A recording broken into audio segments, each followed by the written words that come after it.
The morning of Emily Carter's disappearance began like any other.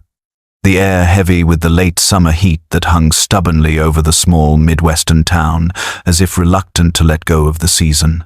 17-year-old Emily, with her auburn hair pulled into a loose braid and her favorite denim jacket slung over her shoulders despite the warmth, had spent the afternoon at her friend's house, laughing over old photo albums and listening to music that hummed faintly from a cracked radio on the windowsill.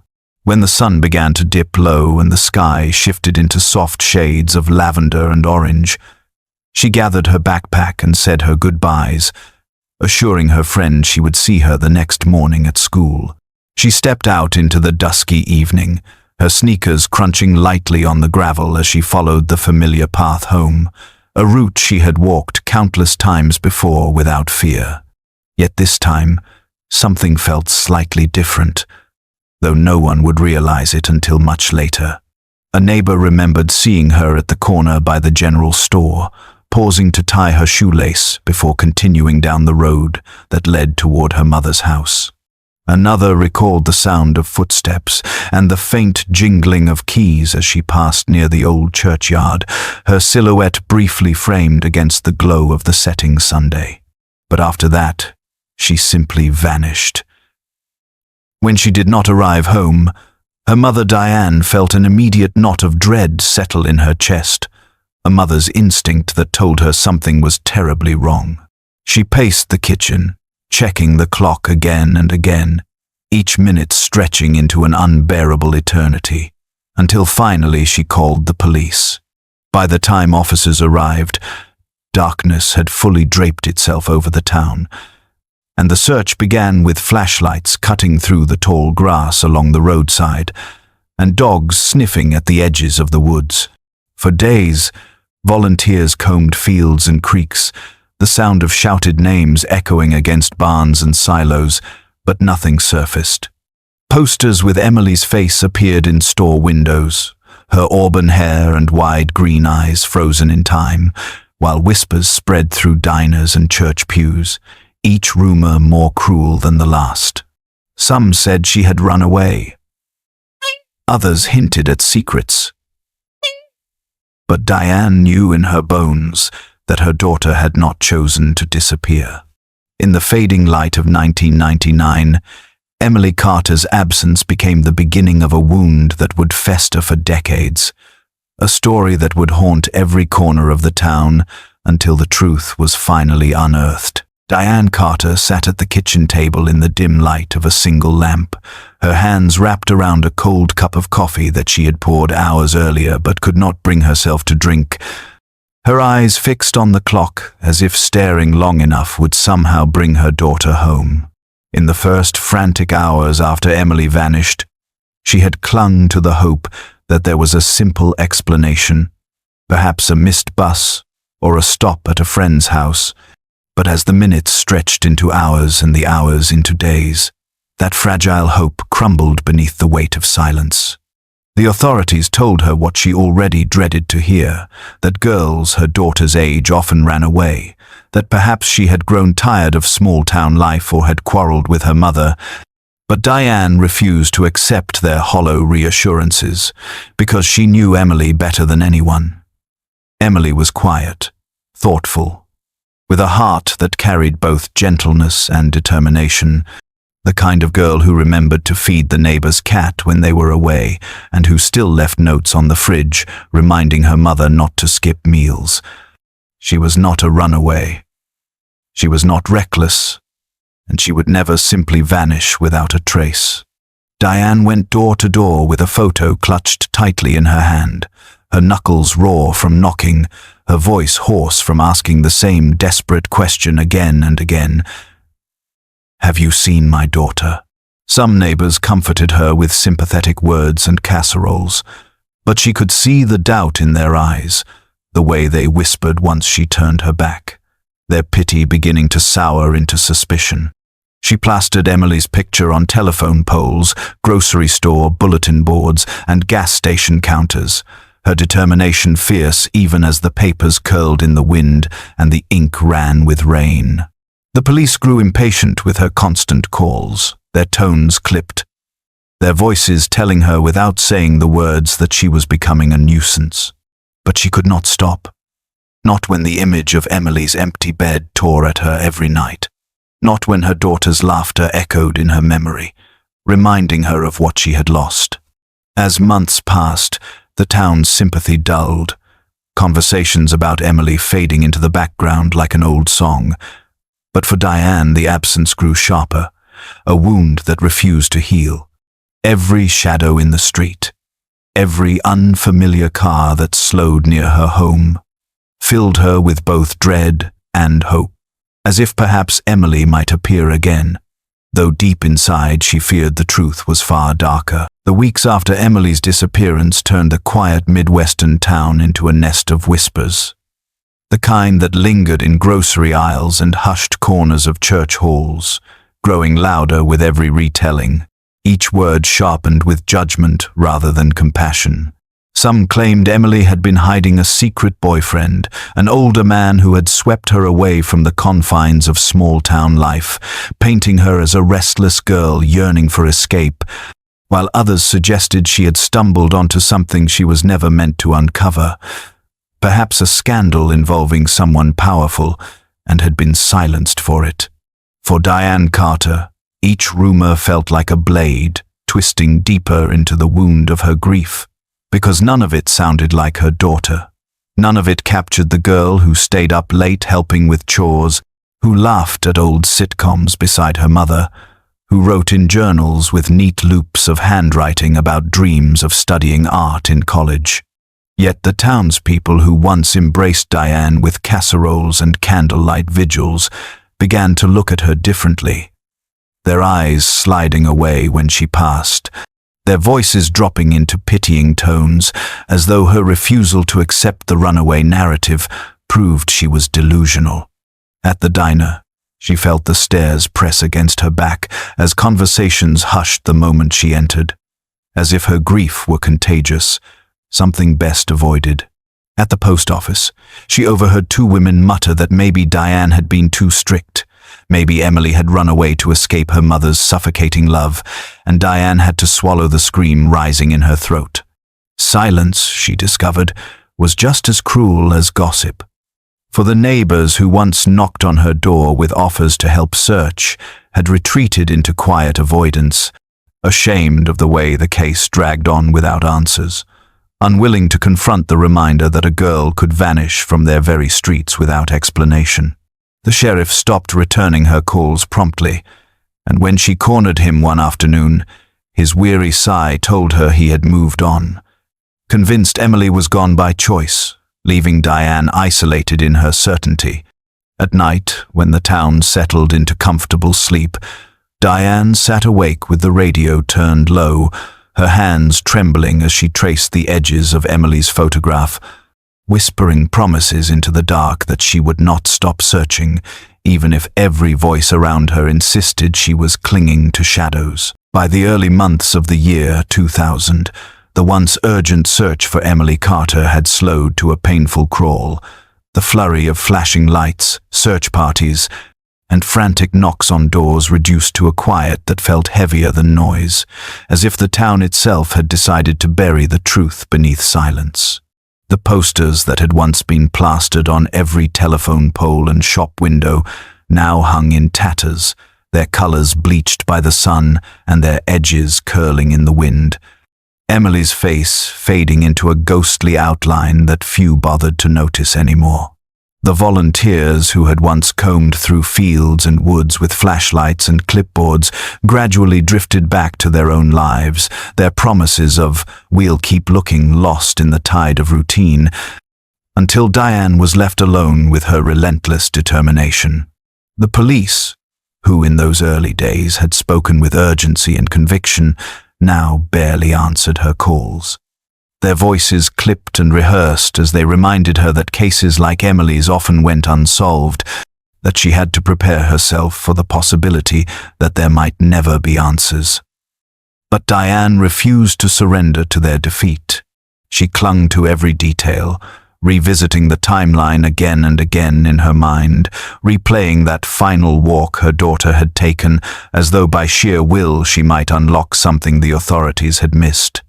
At home, she transformed Emily's bedroom into a sanctuary, refusing to move a single object, each piece of clothing still folded neatly in the drawers, each book stacked just as Emily had left it on the desk. She opened the windows every morning to let in light, dusted the shelves, and smoothed the quilt on the bed, as if expecting Emily to return at any moment and throw her backpack onto the floor with the familiar thud. Friends told her she needed to move on, that keeping the room intact was unhealthy, but Diane saw it as an anchor in a world that had tried to sweep her daughter away into the realm of memory. The years slipped by quietly, each one marked not by holidays or milestones, but by another anniversary of absence. Another candle lit in a church vigil that fewer and fewer people attended. To the town, Emily became a story from the past, a cautionary tale told in lowered voices. But to Diane, the wound remained raw, a constant reminder that her daughter's face on those fading posters was not just a mystery, but her very reason to keep breathing. When the old Miller property was sold in the year 2007, few in town gave it much thought, for the land had sat empty for years, the barn sagging with age, and the fields choked with weeds that grew taller than a man's knees, a place children dared each other to run through at night, but otherwise forgotten, like a discarded photograph at the bottom of a drawer. During the survey, the workers noted the presence of a stone well tucked behind the barn, its mouth sealed with a heavy rusted cap welded in place since the late 1990s. A detail scribbled on paperwork with all the care of someone marking a broken fence post, as though it were an inconvenience rather than anything worth remembering. Locals shrugged when asked about it, recalling vague warnings passed down from the Millers that the well had gone bad, its water contaminated, unsafe for use, a relic of an earlier time better left alone. For Diane Carter, who still clung to any whisper that might lead her back to her daughter, the mention of the well stirred a fleeting curiosity, but she had long ago exhausted herself chasing shadows and was told firmly by officials that there was nothing to investigate, that the structure was ordinary, sealed off for safety, no more mysterious than an old cistern.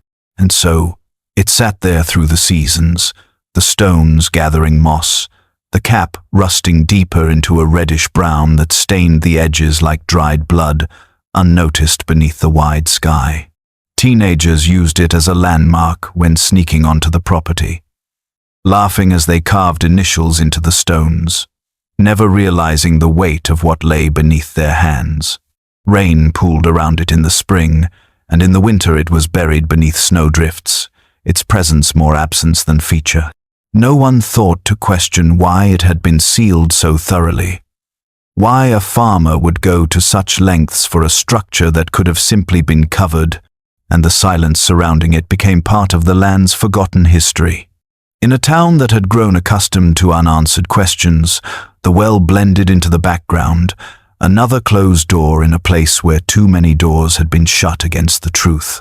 It would take more than a decade before someone looked closely again, before the land gave up what it had been holding all along. In the year 2019, 20 years after Emily Carter had vanished without a trace, the Miller property once again passed into new hands, bought by a young couple from out of town who had no memory of the tragedy that lingered like an unspoken ghost in the community. They came with plans to clear the overgrown fields, repair the sagging barn, and breathe life back into land that had long been abandoned. But it did not take long for them to notice the strange structure tucked away behind the barn. The stone well, its surface mottled with moss and its cap eaten by rust, stood out against the freshly cut grass like a scar no one had ever tended to. Unlike the locals who had grown accustomed to dismissing it as an unsafe relic, the new owners found it unsettling that it had been sealed so thoroughly, welded shut with a permanence that suggested fear rather than safety. After discussing it between themselves, they reported it to the town authorities, not out of suspicion, but out of concern. Believing it might be a hazard they were legally obligated to address. Word spread quickly through the small town, carried from the property assessor's office to the corner store, then whispered over counters and across pews in Sunday service, until the well became more than just a forgotten structure. For those who remembered Emily's disappearance in 1999, curiosity was sharpened by something darker, a gnawing thought that perhaps the well had never been as ordinary as people had claimed.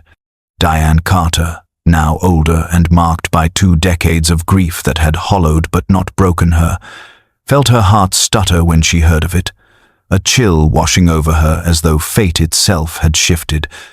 She had lived long enough with unanswered questions to know that hope was a dangerous thing, yet she could not ignore the quiet thrum in her chest when neighbors began speculating that maybe, just maybe, the well had a story to tell. The authorities tried to temper the excitement, reminding everyone that most sealed structures hid nothing more than contamination or decay, but the whispers grew louder, and the weight of forgotten years pressed heavily on those who had always suspected there was more to Emily's disappearance than the official files suggested. The land had been silent for 2 decades, but silence has a way of cracking open when time and chance finally demand the truth. The day the workers pried open the long-sealed well, the air itself seemed to recoil, a foul odor rising from its depths that clung to their clothes and turned their stomachs as if the earth had been holding its breath for 20 years and was now exhaling rot and memory all at once. They had expected stagnant water, perhaps debris from storms or old farm refuse, but what drifted upward was something heavier, the unmistakable scent of decay that froze them in place, their flashlights trembling as beams of light cut through the darkness and revealed shapes that should not have been there. At first, it looked like rotted boards stacked haphazardly, wood that had blackened and splintered with time, but beneath them, twisted lengths of rusted chain glistened faintly, their links mottled with corrosion, yet still hinting at a purpose far more sinister than simple storage. One worker pointed to the stones lining the wall, where fabric appeared to be wedged, a torn scrap caught between the cracks, its once bright color muted to a sickly gray, as though it had been pressed into silence by the weight of earth itself.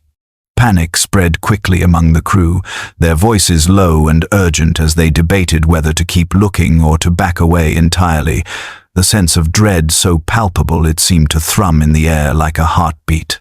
The decision was made for them when the foreman, pale and shaken, pulled out his phone and called the authorities, his voice carrying the strain of someone who had realized they had stumbled onto a truth no one wanted to see.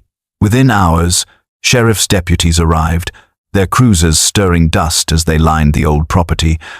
Yellow tape stretched across the yard like a barrier between the ordinary world and the shadows of what had been hidden. Reporters soon followed, their cameras capturing the grim scene, and whispers erupted across town that the Carter case was being reopened after all these years. Diane heard the news from a neighbor who knocked on her door with eyes wide in shock, and as the words reached her, she sank into a chair, her hands trembling as if the foundation of her grief had just cracked open. For 2 decades, she had lived with questions that had devoured her spirit, but now the possibility of answers loomed, terrible and undeniable, rising from the depths of a forgotten well that had kept its silence until time itself demanded it speak. When the search teams lowered cameras into the yawning mouth of the well, the grainy footage flickered onto their monitors, and what appeared on the screen silenced even the most hardened officers, for the dark water at the bottom concealed not just debris, but the pale curve of bones that had lain hidden since the final autumn of the last century. The images revealed a tangle of skeletal remains pressed into the mud, fragments of cloth clinging stubbornly to what had once been a body, the silence of death now broken by the harsh buzz of the camera feed. Yet it was not only the bones that told a story, for scattered around them were objects that carried voices from the past, each one a fragment of a life stolen too soon. A small silver locket glinted faintly in the light, its surface tarnished but still engraved with the initials EC, a talisman that Diane Carter immediately recognized as her daughter's, the very locket she had given Emily for her 15th birthday, an anchor of memory pulled from the depths. Nearby, wrapped carefully in plastic that had yellowed with time yet done its work, was a diary, its cover frayed but intact, the pages inside preserved against the damp, as though someone had meant for it to be found one day. Next to it lay a broken flip phone, its casing cracked, its buttons worn smooth, an artifact of the late 1990s that felt both distant and immediate, a relic of a girl who had vanished in an era when such devices were still new and precious. The sheriff's office wasted no time in sealing off the property, and the sight of cruisers and floodlights drew a crowd of onlookers who stood at the edges of the tape, whispering into the cool night air, their faces pale with a mixture of dread and curiosity. Rumors swelled faster than the officers could contain them, talk of murder, betrayal, and long-buried secrets spilling into the cafes and the church steps, for everyone in town understood that the discovery meant Emily Carter's story was not one of running away but of something far darker. For Diane, the call came in the middle of the night, and she clutched the phone so tightly her knuckles blanched, her breath catching at the words she had long both prayed for and feared, that her daughter's locket and diary had been recovered from the shadows of a forgotten well, and that the truth was finally clawing its way to the surface. When the phone rang and Diane Carter heard the words she had dreaded for 2 decades, her body seemed to fold in on itself, as though the weight of 20 years of unanswered prayers had finally come crashing down all at once, shattering the fragile balance she had learned to live within. The sheriff's voice was steady but heavy, telling her that bones had been found in the well on the Miller property, and though he avoided the word confirmation, the mention of Emily's locket left no room for doubt. Diane dropped into the nearest chair, her trembling hands clutching the edge of the table as if anchoring herself against a tide that threatened to sweep her away, her chest tightening until each breath became a labor. She had imagined this call countless times, had rehearsed how she might respond, but reality proved crueler than her darkest rehearsals, leaving her suspended between a grief as sharp as the first night. Emily failed to come home, and a strange, fragile relief that the waiting was over. Neighbors came by with casseroles and murmured condolences, their eyes heavy with pity, but Diane could not bring herself to meet their gaze, for she had no space for shallow comfort. She moved through her house like a ghost, brushing her hand across Emily's untouched bedspread, staring at the photographs on the mantel, whispering her daughter's name as if speaking it aloud might bridge the unthinkable distance between them. Yet even as despair hollowed her, a flicker of stubborn hope refused to extinguish. For among the remains, the investigators had found Emily's diary, its pages miraculously preserved. Diane clung to the possibility that within those lines, written in the looping handwriting she knew so well, Emily had left her something more than silence, perhaps an explanation, perhaps a final expression of love. She imagined herself holding it, tracing the ink with her fingertips, hearing her daughter's voice echo in her mind, a voice she had feared forgotten. Nights became endless, each hour stretching into the next as she lay awake in the dark, caught between dreading the moment the diary would be returned to her and yearning for it with all her remaining strength. The discovery had shattered her carefully built defenses, tearing open wounds she had tried to stitch closed, but it had also given her a thread to grasp, fragile yet undeniable, a chance that Emily's words might finally speak the truth her lips never could. The diary was delivered to the forensic lab, with the kind of care usually reserved for relics unearthed from ancient tombs, its frayed cover wrapped in protective gloves and its fragile pages turned beneath the hum of sterile lights. Each word lifted carefully from the past, as though Emily herself were whispering across the span of 2 decades. Against all odds, the waterproof wrapping had preserved the ink, the faint scent of mold, clinging to the paper but unable to erase the neat, looping handwriting that Diane recognized at once as her daughter's. The first entries were ordinary, filled with fragments of high school life, doodles in the margins, notes about homework assignments and songs she liked. But as the weeks drew closer to her disappearance, the tone shifted.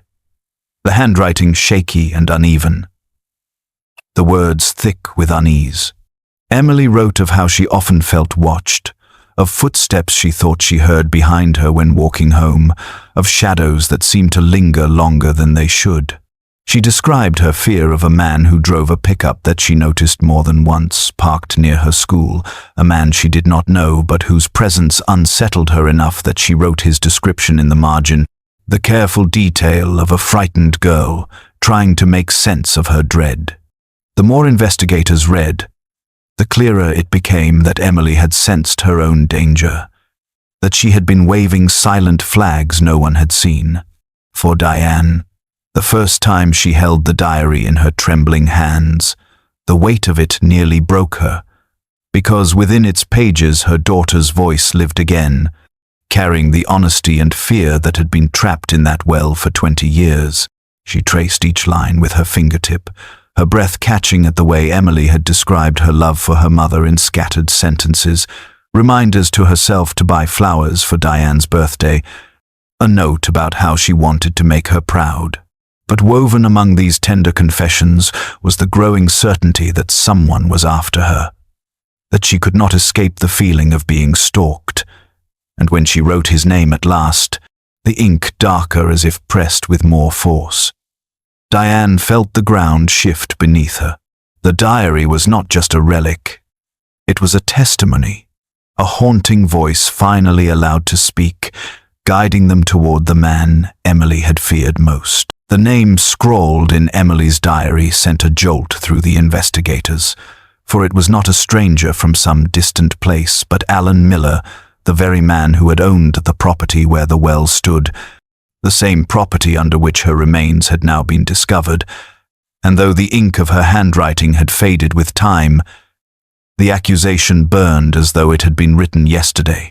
In the late 1990s, Miller had been in his 40s, a farmer with broad shoulders and a reputation for volatility that lingered in the hushed stories told by those who had crossed him. Neighbors remembered the way he drank too much at the local bar, the arguments that spilled into parking lots, the unsettling way his eyes lingered too long on teenage girls. Yet none of it had ever been enough to stick when the police first questioned him after Emily's disappearance. He had provided an alibi that was never fully corroborated, but never fully disproven either. And the case had withered without evidence, leaving him free to retreat into his land, the whispers eventually dulling into background noise. Now, 20 years later, Miller was no longer the imposing figure he had once been, but a 70-year-old man living quietly in a neighboring county. His body weakened by illness, his once formidable presence reduced to a shadow of itself. Yet as his name resurfaced, old memories returned with startling clarity to those who had always harbored suspicions but lacked the courage to speak, their recollections painting a portrait of a man whose temper and secrecy had been ignored by the very system meant to protect. For Diane, hearing his name was like being struck by lightning, a confirmation of the unease she had carried all these years, for she remembered vividly the way Miller had stood at the edge of the search party in 1999, his arms folded tightly across his chest, saying little, watching too much. The knowledge that he had once been questioned and released only deepened her fury, as if the truth had been within reach all along but carelessly discarded. The sheriff's office, now under new leadership, reopened the files with fresh determination, reviewing every statement, every inconsistency that had been overlooked. The town bristled with a mixture of vindication and outrage, the long-forgotten name suddenly on everyone's lips again, and though Miller was frail and grey now, the diary's revelation had pulled him back into the spotlight. No longer just a footnote, but the man at the center of Emily's unfinished story. The news of Emily Carter's diary spread through the town like wildfire, carried on whispers that grew louder with each retelling, until every diner, booth, grocery aisle, and church pew hummed with the name Alan Miller, a name that had once been whispered cautiously but was now spoken with open outrage. For years, many had suspected him, remembering the way his temper had flared in public, the violent arguments overheard on his property, the uneasy silence that seemed to follow whenever he entered a room. Yet those suspicions had always been smothered by his ties to local officials. He had been a man who played cards with the sheriff, who had donated generously to the town council during election seasons, who had been treated as one of their own, and in that privilege, the whispers of ordinary people had been dismissed as idle gossip.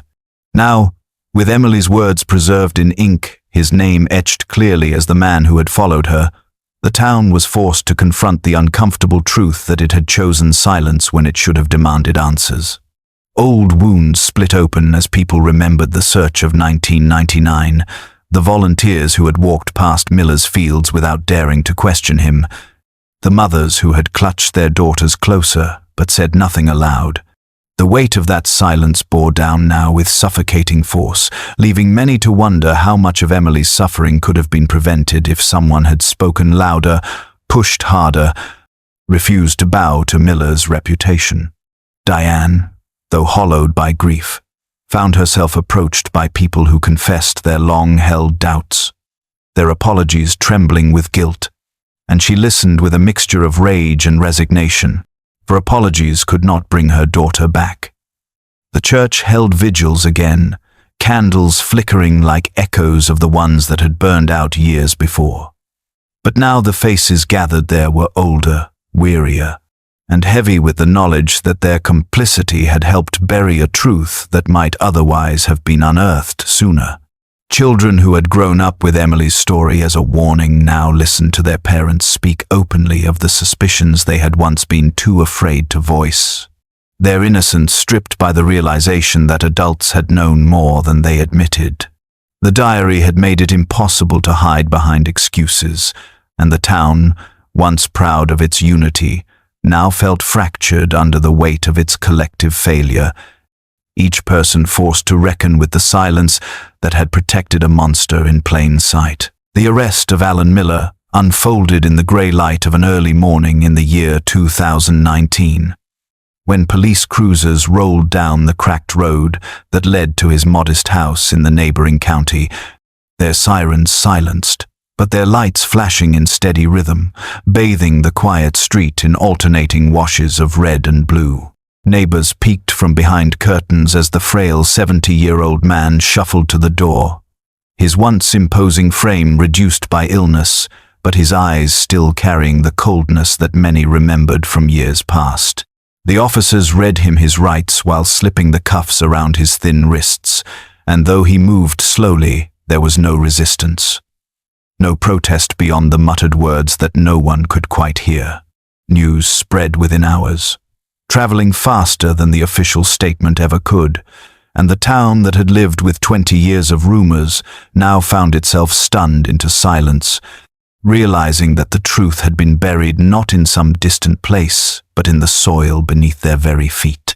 Crowds gathered outside the courthouse when Miller was transported there, reporters jostling for photographs of the man whose name had haunted whispers since 1999, their cameras clicking, as though capturing proof that the bogeyman of their youth had always been real.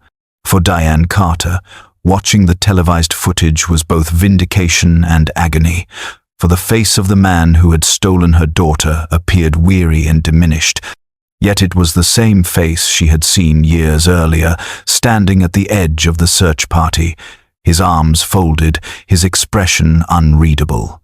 The sheriff's office released details, confirming that the diary and the evidence recovered from the well were enough to reopen charges, long dismissed. The weight of science and testimony converging to break the silence that had shielded Miller for so long. Conversations in town carried a new tone now.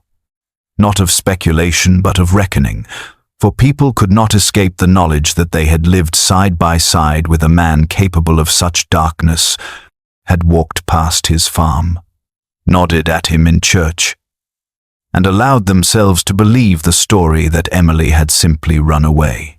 The handcuffs and the flashing lights forced them to see the truth with their own eyes, and for the first time, the community's silence cracked wide open, leaving only the echoes of justice long delayed but finally set in motion. Diane Carter sat in the front row of the courtroom every day, her fingers curled tightly around Emily's tarnished silver locket, the chain wound around her hand like a lifeline, as if by holding it she could keep her daughter's presence alive in the sterile chamber where justice was finally being fought for.